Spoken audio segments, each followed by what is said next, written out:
আওয়ামী লীগ ভাত রান্না করেছে, পাঙ্গাস মাছ ভাজি করেছে, খেয়ে যেতে পারেন নাই।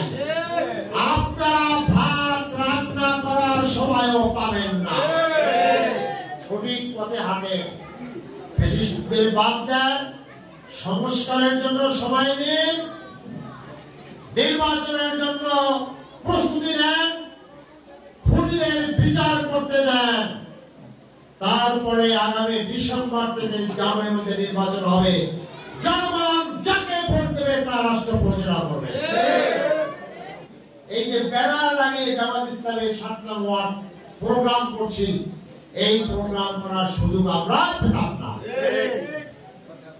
আমরা শহীদদেরকে শ্রদ্ধা স্মরণ করছি। শুধু স্মরণে নয়, আমরা শহীদের খোঁজ খবর রাখছি। আজকেও এই যে হাইলাকান্দি শহীদের বাড়িতে গিয়েছি, আমরা যে আমাদের পক্ষ থেকে সালাম পৌঁছে দিয়েছি, আমরা যে কবর জিয়ারত করেছি, আমরা তাদের কৃতজ্ঞতা শুধু মুখে নয় কাজেও প্রকাশ করছি। এই সকল শহীদদের আর্থিক সহযোগিতা সকলের আগে জামাত ইসলামী দিয়েছে।